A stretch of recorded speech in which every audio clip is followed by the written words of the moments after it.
Okay, I'm working on my door for my 1970 Dodge pickup, and these should be about the same from, I want to say 68 up to 71. After 72, they changed the whole door panel. And what I got going on is my window wouldn't go down all the way, so I took it apart to tinker with that. And it's quite complicated, I guess to say. But what happened is I got this rail that the window rides in. This is the rubber the window actually sits in. And I found this track was broke away. It should go here like this, but it broke away. It's pretty crispy under here. I'm hoping I can get the there's kind of a little witness mark up there where that goes. I have the other door not torn down as far, but I should be able to get a measurement off of it from this point to where this should be. So I'm going to take that yet.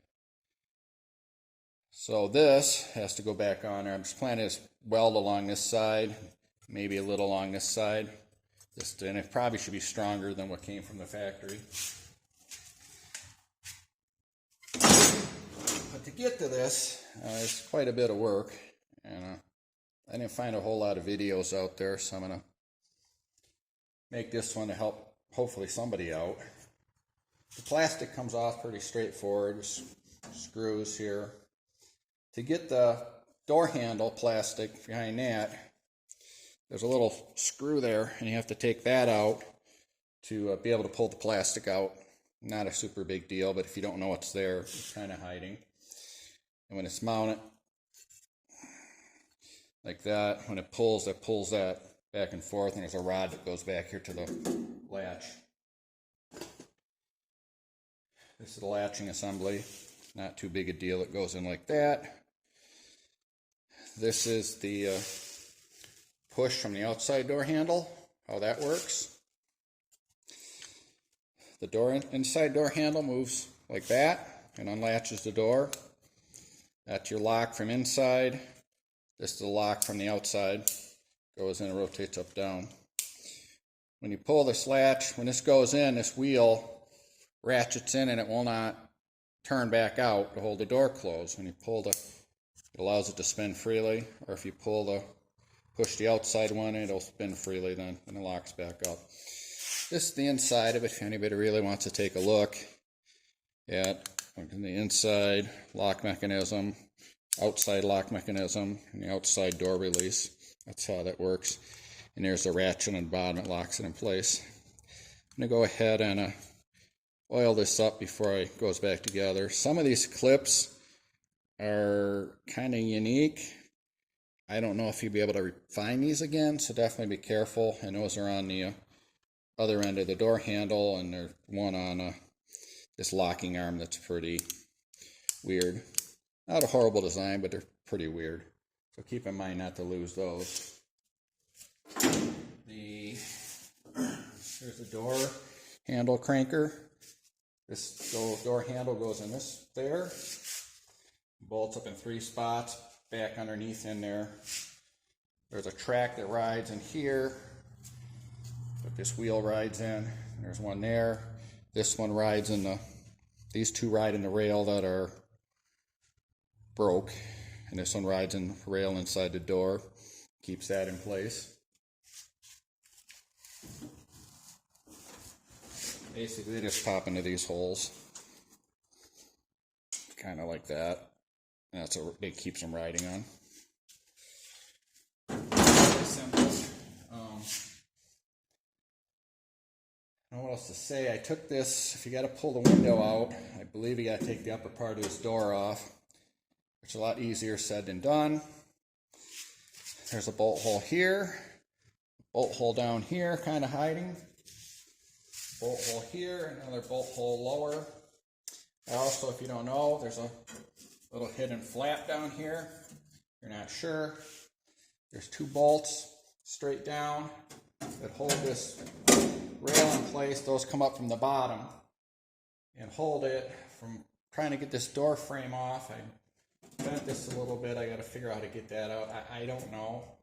It feels like there's a screw coming this way, down. I can't find a head for it. There's another bracket up here that holds this in place. It seems like it's holding keeping it from coming out. So I don't know. Take a look at this. Let me reach across here. This is the upper part of the door. So there's the corresponding bolts down in here, bolt holes. One's way down here, and one's right there. And the same thing on the front, there's the holes there. What did catch me though, if there's a little tip right there, or cutaway, I don't know if that's there on purpose or was just trimmed when the stamp was made.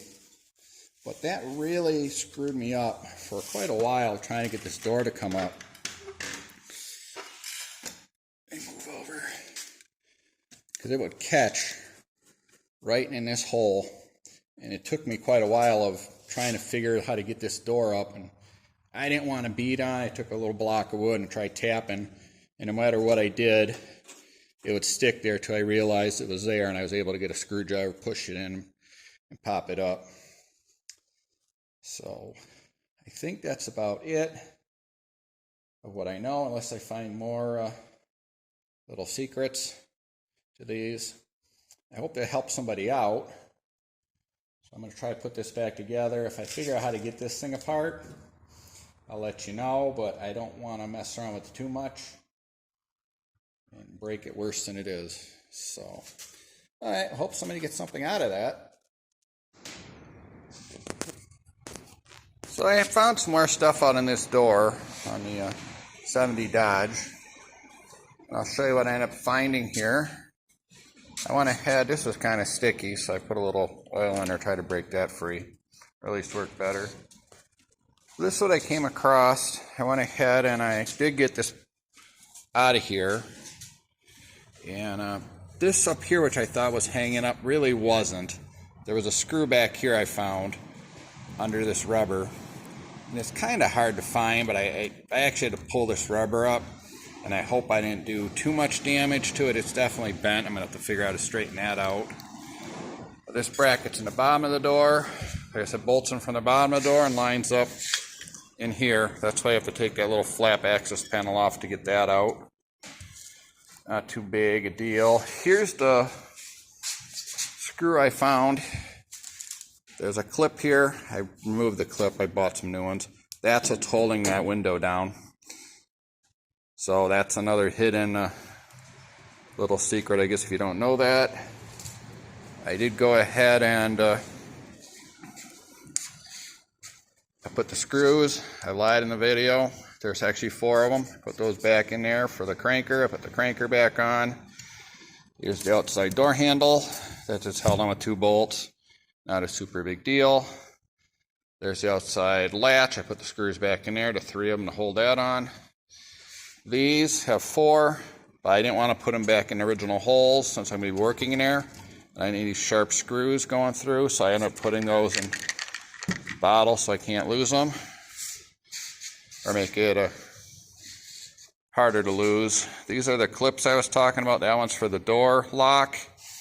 This one goes in the handle, inside handle.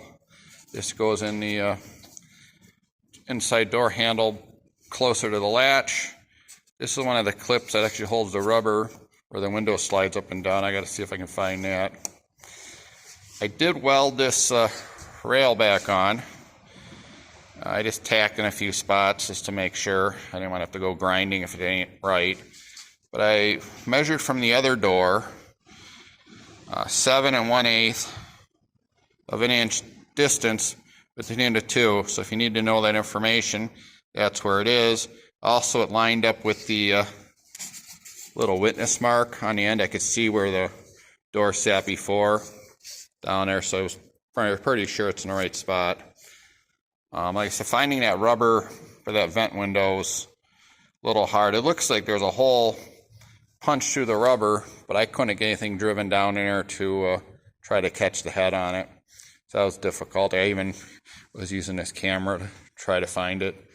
So if you're looking for that, that's where there is something down there. So I hope that's more information. I guess we'll see.